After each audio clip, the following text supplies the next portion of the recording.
Innal hamdalillah nahmaduhu wa nasta'inuhu wa nastaghfiruh wa na'udzu billahi min shururi anfusina wa min sayyiati a'malina.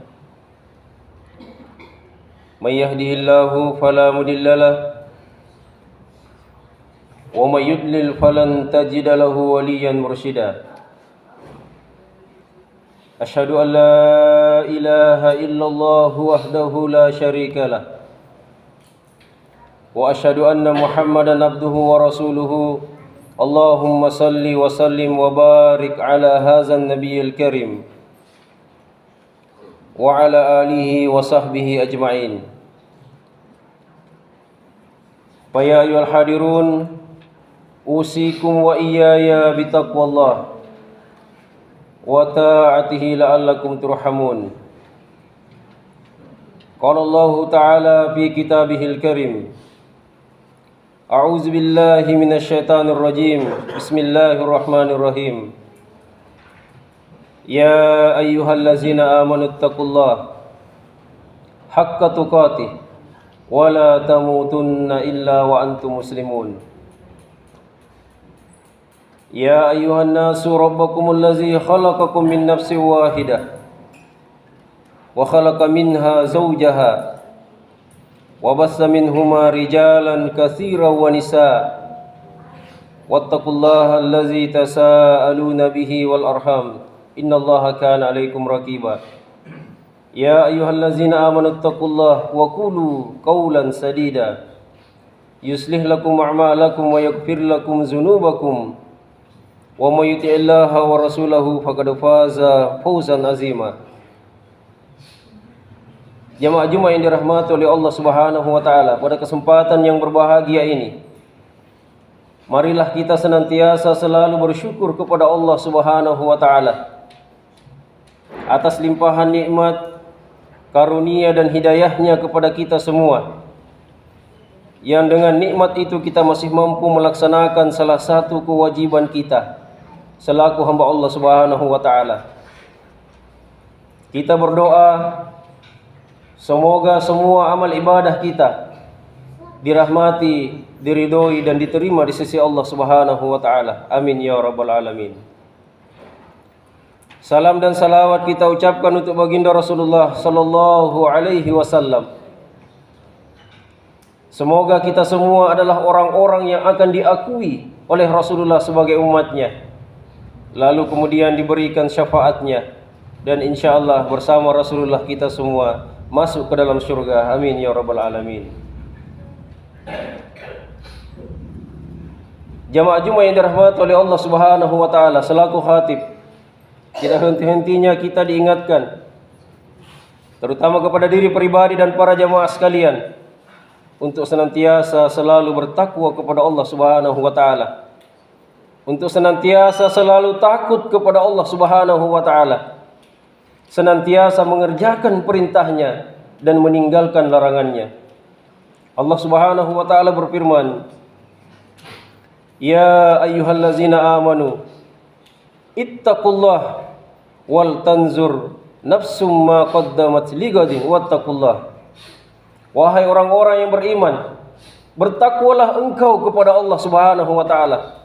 Takutlah engkau kepada Allah Subhanahu wa taala. Wal tansur nafsum ma qaddamat ligadin. Dan hendaklah setiap jiwa, hendaklah setiap diri kita untuk memeriksa untuk hari esoknya. Wattaqullah, sekali lagi Allah memerintahkan kepada kita untuk bertakwa kepada Allah Subhanahu wa taala, untuk selalu mengerjakan perintah Allah Subhanahu wa taala dan meninggalkan larangannya. Imam Al-Ghazali pernah mengatakan, An-nas kulluhum mauta illal alimun wal alimuna niyamun illal amilun wal amiluna muktarruna illal mukhlisun. Kata Imam Al-Ghazali, An-nas kulluhum mauta illal alimun. Manusia pada dasarnya mati kecuali orang-orang yang berilmu. Wal alimuna niyamun illal amilun. Orang-orang yang berilmu ini ibaratnya mereka itu tidur kecuali orang-orang yang mengamalkan ilmunya. Wal amiluna muktaruna illal mukhlisun.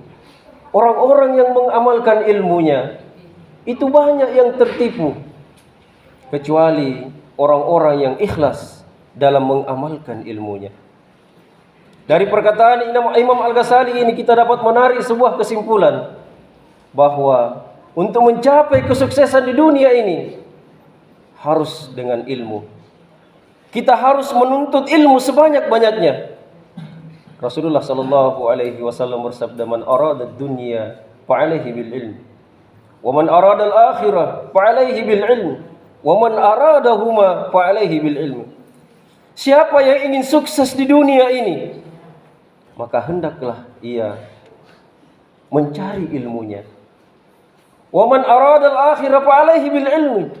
Kalau ingin juga sukses di akhirat nanti, maka hendaklah ia mencari ilmunya. Wa man aradahuma fa alaihi bil ilm. Kalau ingin sukses kedua-duanya, sukses dunia, sukses akhirat, fa alaihi bil ilm, maka harus ia mencari ilmunya. Karena tujuan hidup kita sebenarnya ada dua.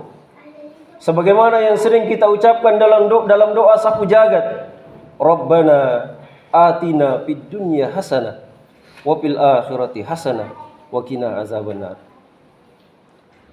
Bagaimana kita bisa sukses di dunia ini, sukses di akhirat? Karena tujuan hidup ada dua, yaitu sukses di dunia sebagai tujuan jangka pendek dan sukses di akhirat sebagai tujuan jangka panjang kita. Dunia ini adalah tujuan jangka pendek kita sekaligus sarana untuk mencapai tujuan jangka panjang, yaitu wa fil akhirati hasanah. Bagaimana bisa sukses di akhirat nanti? Olehnya itu kita diingatkan untuk selalu memuhasabah diri kita, selalu mengintrospeksi diri kita, memeriksa amal ibadah kita setiap hari. Sudahkah kita memaksimalkan amalan ibadah kita? Suatu ketika seorang pemuda datang kepada Rasulullah sallallahu alaihi wasallam. Dia bertanya tentang agama Islam. Maka dengan senang hati Rasulullah sallallahu alaihi wasallam menjelaskan tentang ajaran-ajaran agama Islam kepadanya. Singkat cerita, dia memantapkan diri dengan tekad dan keyakinan yang penuh. Dia mengucapkan 2 kalimat syahadat. Tidak berselang lama kemudian ada panggilan jihad untuk berangkat fi sabilillah. Setelah perang selesai, di antara para sahabat yang gugur di medan perang, salah satunya adalah pemuda ini. Maka Rasulullah sallallahu alaihi wasallam bertanya kepada para sahabat, "Maukah engkau kuberitahu tentang seseorang yang belum pernah melaksanakan syariat Islam tapi sudah dimasukkan ke dalam surga?" Para sahabat heran. Mana mungkin ada orang yang belum pernah salat, belum pernah puasa dan lain sebagainya tapi sudah dimasukkan ke dalam surga? Maka kata Rasulullah sallallahu alaihi wasallam, demikianlah iradah, demikianlah ketentuan Allah Subhanahu wa taala untuk hambanya yang benar-benar ikhlas dan tulus berjuang fi sabilillah. Seorang pemuda yang menurut riwayat umur keislamannya hanya 4 jam saja, setelah itu sudah dimasukkan ke dalam surga. Jamaah Jumat yang dirahmati oleh Allah Subhanahu wa taala.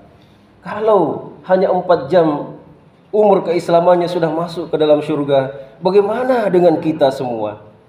Kita adalah orang yang boleh dikata lahir dari rahim seorang ibu yang beragama Islam, tumbuh dalam kategori orang-orang yang beragama Islam.